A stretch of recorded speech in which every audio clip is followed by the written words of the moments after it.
جی السلام علیکم، کیسے ہیں آپ سب لوگ؟ Welcome to our Facebook and YouTube live show. آج ہمارے ساتھ ہیں مس زرین۔ کیسی ہیں آپ جی؟ بہت بہت شکریہ مجھے بلانے کا، بالکل خیریت سے ہوں الحمدللہ، everything is good, all set. میں مس زرین کا تعارف تھوڑا آپ سے کروانا چاہوں۔ مس زرین جو ہے شی از ون آف جو ایڈوائزر ہیں اسکول آف نیوٹریشن کی، ایڈوائزر ہیں FMH ہاسپٹل کی، اتنی بھی ہماری فیکلٹی ہیں، پلس آنر ہے جہاں ٹرسٹ کی، اور ماشاءاللہ بہت زیادہ سوشل کام کرتی ہیں، اور آج ہمیں گائیڈ کرنے والی ہیں ہم بچوں کو اسپیشلی۔ ہم ان سے بہت زیادہ سیکھیں گے اسپرچویلٹی کے بارے میں، مینٹل ہیلتھ کے بارے میں، اور کچھ ایموشنل ہیلتھ کے بارے میں، تاکہ ہمیں یہ بہت زیادہ پرابلمز آتی ہیں ایز اے ینگ جنریشن، تو سینئرز جو اس بارے میں بہت زیادہ نالج رکھتے ہیں اپنے ایکسپیرینس اپنے تجربوں سے، ان سے کچھ سوالات کریں گے۔ تو سب سے پہلے جو کویشچن ہے وہ یہ ہے کہ ہماری جو نارمل سٹریسز ہوتے ہیں زندگی کے، جو کہ ہمارے قلب اور ہماری روح یا ہمارے دل کے اوپر ایفیکٹ کس طریقے سے اثر انداز ہوتے ہیں، اس کے بارے میں ایک بڑی کنفیوژن رہتی ہے۔ دل میں غصہ رہتا ہے، پریشانیاں رہتی ہیں، تو یہ ہمیں اس کے بارے میں گائیڈ کریں گے۔ دل اور مائنڈ دونوں، کیونکہ یونگ اور فرائڈ کو لیں، یس، وہ تو اسپرچولی اس کو اتنا کنیکٹ نہیں کرتے، لیکن اپنے حضرت یعقوب علیہ السلام کا پورا، حضرت یوسف علیہ السلام نے کہا کہ یہ اس طرح سے خواب کسی نے دیکھا، 7 بالیں ہیں، 7 گائے ہیں، اور اس کا مطلب انہوں نے بتایا۔ یہ پھر سارا کچھ آپ کی دنیا میں ٹرانسلیٹ ہوتا ہے، بیہیویئر میں ٹرانسلیٹ ہوتا ہے، اور وہ بیہیویئر اس طرح ٹرانسلیٹ ہوگا اگر آپ روحانی طور پر یا آپ ذہنی طور پر یا قلبی طور پر ایک اچھے انسان بننے کی کوشش کریں، تو آپ انٹرپریٹیشن جو بھی ہو اس کو آپ نے امپلیمنٹ کیسے کرنا۔ Very true. وہ جا کے 7 گایوں کو ذبح بھی کر سکتے تھے یا بالیں توڑ بھی سکتے تھے، ان کی interpretation and implementation, sometimes you see the positive in something because God is giving you hints, God is trying to teach you at the same time, right, کیونکہ مستقبل کا غیب کا علم تو رب کے پاس ہے، باقی کس کو۔ سو یہ جو آپ کہہ رہے ہیں نا کہ جو ESP ہے، ایکسٹرا سینسری پرسیپشنز ہے، یہ اللہ کی دین ہے، یہ اللہ کی دین ہے، جس میں ٹیلیپتھی بھی آ جاتا ہے، جس میں خواب بھی آ جاتے ہیں، جس میں اب جو نیئر ڈیتھ ایکسپیرئنس ہے، NDEs جو ہے، وہ ایک عجب فنومینا ہے جس کو آپ ثابت تو نہیں کر سکتے، لیکن جو اس میں سے گزرا ہے اس کو آپ جھٹلائیں گے کیسے؟ بالکل ایسے ہی ہے۔ اچھا، جو آپ کے OBs ہیں، آؤٹ آف باڈی ایکسپیرینسز ہیں، جو اس میں سے گزرا ہے اس کو آپ جھٹلا نہیں سکتے، بالکل ایسے۔ آؤٹ آف باڈی ایکسپیرینس جو ہے اٹس اے اسٹرینج فنومینا۔ اگر خواب میں آپ مل سکتے ہیں کسی کو تو وہ روحانی طور پہ کیوں نہیں مل سکتے؟ بالکل ایسے ہی۔ There are a lot of people who say that this is not possible. Fine, it's not possible because you have not experienced it. But those who have experienced it, you cannot deny that. So یہ روحانیت جو ہے اس کی یہ دونوں aspect, mental, it is connected to that, and قلبی۔ لیکن قلبی جس طرح ہم نے بڑا اچھا واضح کہ یہ جو دل ہے، قلب ہے، اسپریچول ایسپیکٹ اس کے اندر ہے۔ دل جب دھڑکتا ہے تو روح، اور روح پھونکی گئی ہے، دل میں خیال آتا ہے، سو قلب جو ہے نا اس کا بہت بڑا رول ہے۔ یس، دل ایز اے فزیکل اینٹی، اور اس فزیکل اینٹی کے اندر ایک سوچ جس میں سے وہ نکلتا ہے آپ کا، کہتے ہیں نا نیک دل انسان ہے، بڑا رحم دل انسان ہے، بڑا اس طرح، تو یہ وہ قلب ہے اس کا، اس دل کی اپنی ایک خوبی کہنا چاہیے، اس کی کیریکٹرسٹک ہے یہ دل کی۔ ریلیشن شپس میں، پیرنٹس کے، فیملی کے، وائف کے، بہن بھائیوں میں، دوستوں کے، جب آپ کو کسی پہ غصہ آتا ہے، کسی کی بات اچھی نہیں لگتی، کسی سے دل میں خدشے آتے ہیں، تو آپ کا دماغ نہیں، آپ کا دل اندر سے بوجھل ہوتا ہے، بالکل ایک نا ڈارک سائڈ پہ ہوتا ہے۔ تو اس کو کیسے ٹھیک کیا جائے؟ جب آپ اس کو ٹھیک نہیں کر، اب دل سے پریشان ہو، تو دماغ کی ایک ڈفرینٹ ڈائمینشن ہے۔ دل جب پریشان ہوتا ہے تو کب کن کن رشتوں کی وجہ سے پریشان ہوتا ہے، اس کو کیسے ٹھیک کیا جائے؟ دیکھیے اسٹریس تو دونوں لے رہے ہیں، تو اسٹریس دماغ ڈیفینیٹلی، کیونکہ سوچ جو ہے اس کا، لیکن جو اسٹریس ساتھ ہی لیتا ہے وہ آپ کا دل لیتا ہے۔ آپ کا قلب اس وقت لے گا جب برائی کی طرف مائل کریں گے اپنے آپ، جو کہ ایکچوئل آپ نہیں ہو۔ ایکچولی آپ کی یہاں غصہ آپ کی 2 جگہ سے، ایک غصہ اوپر کا غصہ ہوتا ہے، ٹھیک ہے، ایک دل سے غصہ، جس کو اللہ نے کہا ہے کہ قلب سلیم نہیں، قلب سلیم، اس نے بھی دل نہیں کہا, اس نے قلب سلیم کہا. ٹھیک ہے, کیوں؟ وہ قلب کا وہ حصہ ہے جس کے اندر وہ روحانیت ہے, جہاں پہ وہ اچھی سوچ, اچھا کردار آپ کو وہ, کیونکہ آپ کا ضمیر وہاں پہ یوں سمجھیں کہ اللہ نے ایک سی ڈی پلیس کی. بالکل ایسا ہی ہے. وہ سی ڈی بتاتی کہ یہ بری بات ہے, یہ ٹھیک بات ہے, وہاں سے. لیکن جس وقت یہ رشتے آپ کو سٹریس دیتے ہیں تو آپ کو تھوڑا سا اپنے آپ کو ہی اپنا دل بڑا کرنا پڑتا. جب آپ کی اینکرنگ اللہ کے ساتھ ہو جائے گی اور اس پہ بھروسہ کریں گے تو آپ کو اتنا یقین ہو جائے گا کہ وہ سنبھال لے گا. بالکل ایسے. اس بات کی فکر ہے, آپ کی فکر ہے تو اس کی فکر ہے. بالکل ایسے. آپ کی سوچ ہے تو اس کی سوچ ہے. آپ نے تو سیڑھیاں پہ جانی ہے, آپ نے ہاں ذکر کرنا, عبادت کرنا, اور سب سے بڑی عبادت جو خود اس نے کہا ہے حقوق اللہ جو ہے نا, وہ یہی نماز روزہ تو آپ نے پورا کرنا, وہ آپ کو گائیڈ کرتے ہیں. آپ نے ہر وقت یہ یاد رکھنا ہے کہ دل میں ناراضگی نہیں بٹھانی.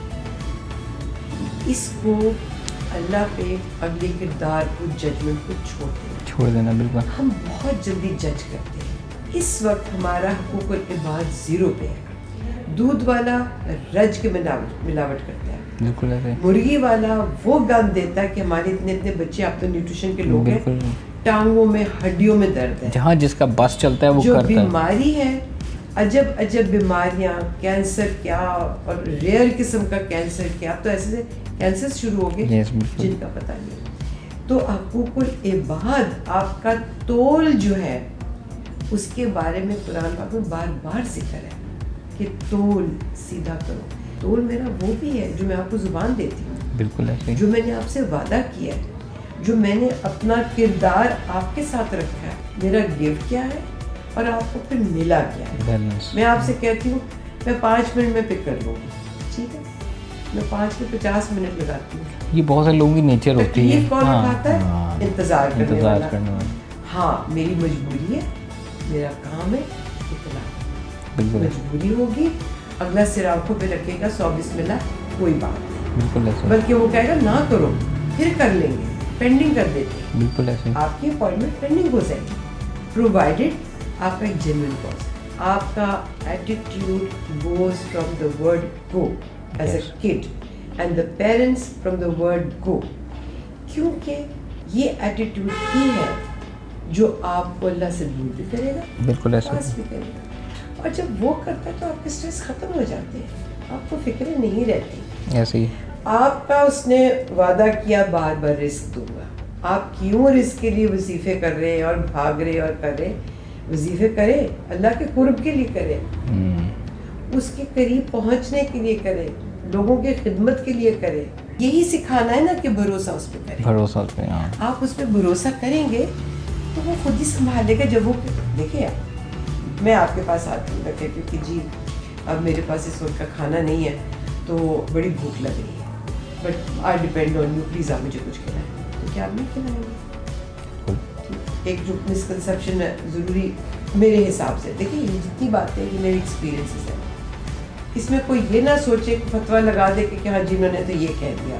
یہ میرے وہ ایکسپیرینسز ہیں جو مجھے اتنی عمر میں بڑے پازیٹیو ملے, despite going through major tragedy.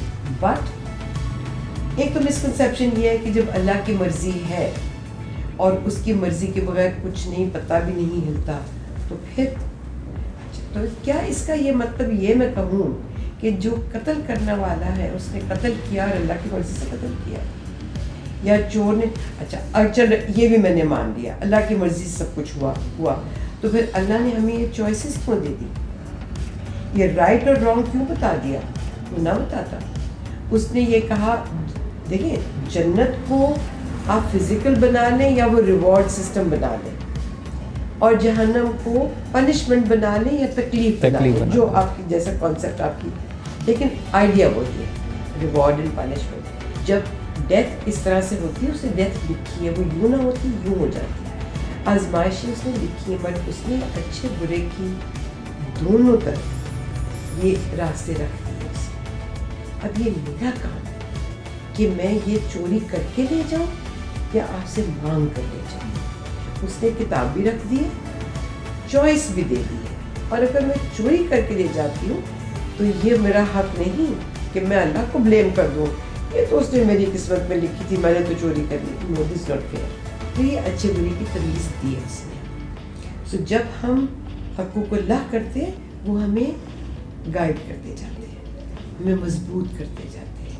ہمیں خیال آتا کہ نہیں یار آج میں نے برا کہہ دیا, اماں کو کہہ دیا, بہن بھائی کو کہہ دیا, فلانے رشتہ دار کو کہہ دیا, فلانے کو جھڑک دیا, مجھے آپ کو خیال آ جاتا ہے. تو یہ جو حقوق اللہ یہ اس سی ڈی کو پالش کرتے ہیں. جب آپ میز پہ سے مٹی اٹھاتے ہیں تو اس مٹی کو جب پہلی لیئر پہ ڈسٹ کرتے ہیں تو نیچے نظر آتا ہے کہ تھوڑا سا داغ بھی پڑا ہوا ہے. ڈسٹ اٹھا کے جب آپ داغ ہٹاتے ہیں تو کہتے ہیں وہ اس کے نیچے تو رنگ بھی اڑ رہا ہے لکڑی کا, اس کو پینٹ کرتے ہیں. تو آپ کو پھر لیئرز ہٹتی جاتی ہے, لیئرز ہٹتی جاتی ہے, layers till you come to a شفاف layer to the maximum of your possibility. کیونکہ فرشتے تو ہم نہیں ہیں. اور حقوق اللہ آپ کو وہ شیشہ صاف کرنے میں مدد دیتے ہیں, لیکن حقوق العباد اس شیشے کو صاف کرنے کے بعد اس کا کنیکشن آپ کے ساتھ ہوتا ہے, اور جس کا کنیکشن اس کے ساتھ ہوتا ہے چھوٹا ہو. سو میرے خیال میں آپ نے دل کو, اپنے قلب کو غصہ نہ گھسنے دیں, ناراضگی نہ گھسنے دیں, معاف کر دیں. تو کہنے کا یہ مقصد ہے کہ آپ کو دل میں نہیں رکھنا. بالکل. اگر آپ نے کرنا بھی جیسے اللہ نے کہا برابر کا غصہ جو ہوتا نہیں ہے. آپ نے شاید وہ اوتھیلو کی کہانی بھی پڑھی ہوگی جس میں پورشیا وکالت کرتی ہے اور وہ کہتا ہے کہ شیکسپیئر کی بڑی خوبصورت ہے یہ اسٹوری کہ آپ نے, اس نے کہا کہ میں نے I want 1 pound of flesh. تو 1 pound آف فلیش تو اس نے ہیرو نے دے دیا. اب جب کورٹ چلا تو پورشیا نے کہا 1 pound آف فلیش لکھا, یہ یاد رکھنا ہم دیں گے, مگر ایک قطرہ خون کبھی 1 pound فلیش سے اوپر یا فلیش کا نہیں ہو سکتا. تو یہ ممکن نہیں ہے. جب آپ ایسا کاٹتے ہیں تو کیسے وزن پتہ چلتا ہے؟ نہ پتہ چلتا چربی کتنی, خون کتنا, نروز کتنی. اس کا 1 pound فلیش جو ہے وہ اتنا تھا, اور اس کا کیونکہ اس نے کہا کہ 1 pound فلیش ہم لیں گے. وہ پورا اوتھیلو کا کیس ہے, بڑا انٹرسٹنگ. تو پھر آپ اپنا بدلہ پورا نہیں کر سکتے. بالکل زیادہ زیادتی ہوگی تو ظالم ہوگا. تو یہ آپ کو یہاں سے پھر بہت سی چیزیں جو آپ اسٹریسز کی بات کریں وہ پھر دنیاوی اسٹریسز شروع ہوتے ہیں.